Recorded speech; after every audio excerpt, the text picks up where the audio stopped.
भक्तजनों, जय श्रीमन नारायण। हम आज चर्चा करेंगे कार्तिक मास कथा अध्याय 13, 14 और 15। तो आइए शुरू करते हैं भक्तों। अगर आप श्रीमन नारायण के भक्त हैं तो वीडियो को लाइक शेयर सब्सक्राइब अवश्य करें और साथ ही बेल आइकन जरूर दबाएं। तो आइए भक्तों शुरू करते हैं। कार्तिक कथा को सुनो भक्तों, सभी सहज मन लाए। 13वां 14वां 15वां अध्याय। मैं कहूँ श्री प्रभु शरण में आए। भक्तों, जय श्रीमन नारायण। आपने अब तक सुना कि भगवान विष्णु और जलंधर के बीच युद्ध हो रहा था। आगे बढ़ते हैं भक्तों। दोनों ओर से गदाओं और बाणों और शूलों आदि का भीषण प्रहार हुआ। दैत्यों के तीक्ष्ण प्रहारों से व्याकुल देवता इधर उधर भागने लगे। तब देवताओं को इस प्रकार भयभीत हुआ देख गरुड़ पर चढ़े भगवान युद्ध में आगे बढ़े और उन्होंने अपना सारंग नामक धनुष उठाकर बड़े जोर का टंकार किया। त्रिलोकी शाब्दित हो गई। पल मात्र में भगवान ने हजारों दैत्यों को सिरों के बल गिरा दिया और उनके सिर भी धड़ से अलग कर दिए। तब भगवान विष्णु और जलंधर का महासंग्राम हुआ। बाणों से आकाश भर गया। लोग आश्चर्य करने लगे। भगवान विष्णु ने बाणों के वेग से उस दैत्य की ध्वजा, छत्र और धनुष बाण काट डाले। इससे व्यथित हो उसने अपना गदा उठाकर गरुड़ के मस्तक पर दे मारी। साथ ही क्रोध से उस दैत्य ने विष्णु जी की छाती में भी एक तीक्ष्ण बाण मारा। भक्तजनों, इसके उत्तर में भगवान विष्णु जी ने उसकी गदा काट दी और अपना सारंग धनुष पर बाण चढ़ाकर उसको बीनना आरंभ कर दिया। इस पर जलंधर इन पर अपने पैने बाण बरसाने लगा। उसने विष्णु जी की कोई पैने बाण मारकर वैष्णव धनुष को काट दिया। धनुष कट जाने पर भक्तों भगवान ने गदा ग्रहण कर ली और शीघ्र ही जलंधर को खींचकर मारी, परंतु उस अग्निवत अमोघ गदा की वार से भी वह दैत्य को कुछ भी नहीं हुआ और वह एक ही स्थान पर खड़ा रहा। उसने एक अग्निमुख त्रिशूल उठाकर विष्णु पर छोड़ दिया। विष्णु जी ने शिव के चरणों का स्मरण कर नंदन नामक त्रिशूल से उसकी त्रिशूल को छेद दिया। जलंधर ने झटपट विष्णु जी की छाती पर एक जोर का मुष्टिक मारा। उसके उत्तर में भगवान विष्णु ने भी उसकी छाती पर अपनी एक मुष्टि का प्रहार किया। फिर दोनों घुटने टेक बाहुओं और मुष्टिकों से बाहु युद्ध करने लगे। कितनी ही देर तक भगवान उसके साथ युद्ध करते रहे।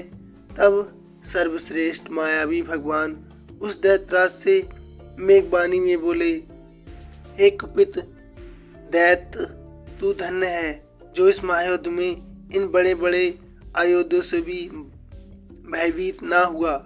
तेरे इस युद्ध से मैं प्रसन्न हूँ। तू जो चाहे पर मांग सकता है।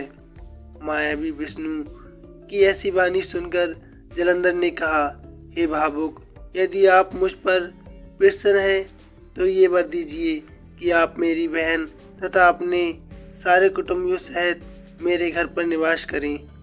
नारद जी बोले।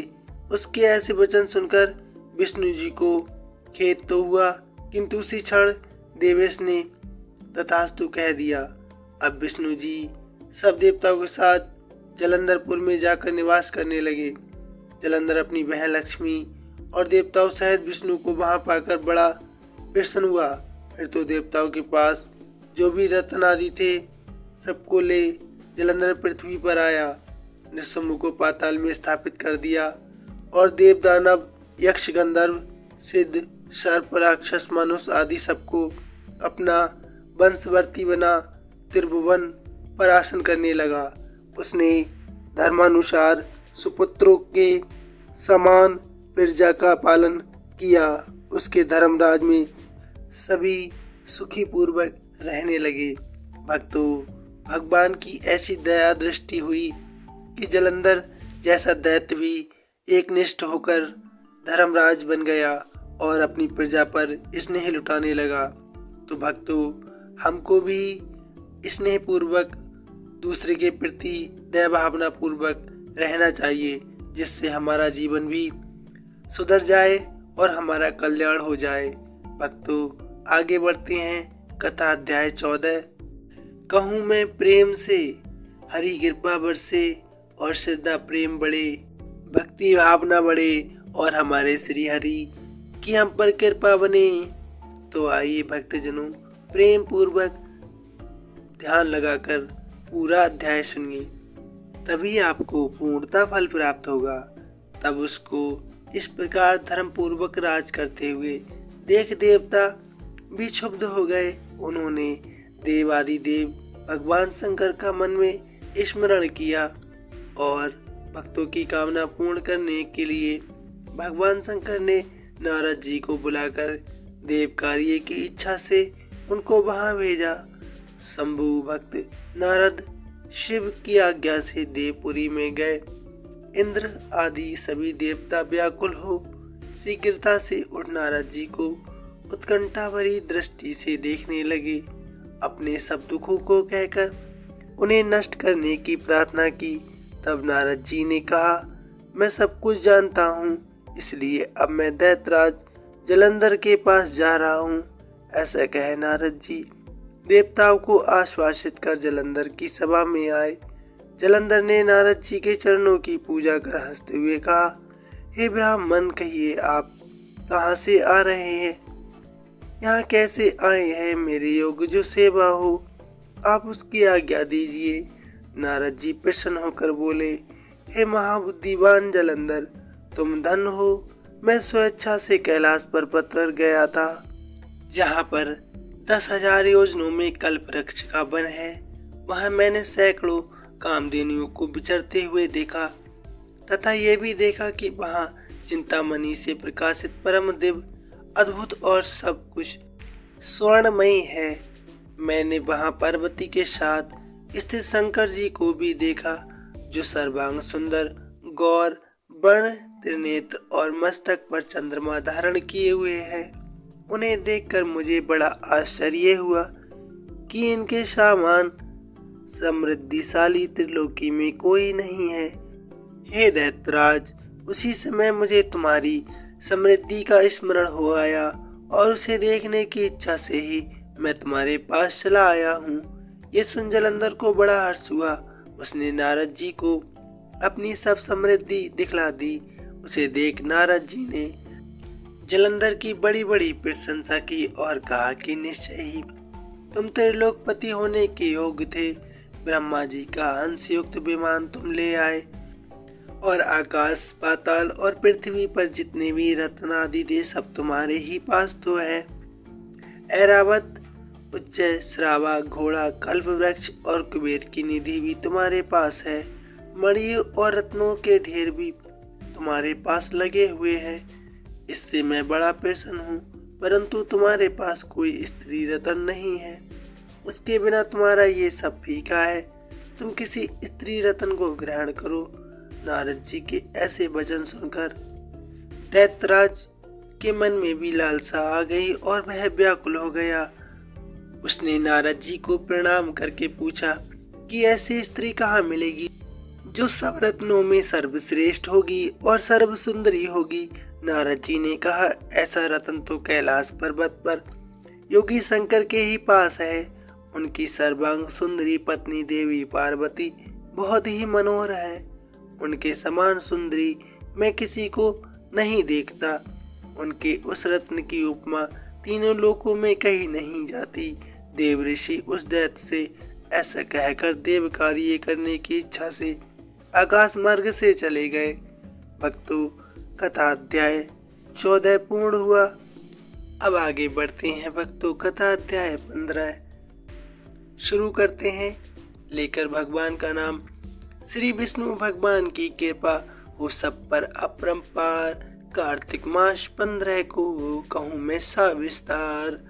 आइए भक्तजनों, राजा पृथु ने नारद जी से पूछा, हे मुनि श्रेष्ठ, तब दैत्यराज ने क्या किया वह सब मुझे विस्तार से सुनाइए।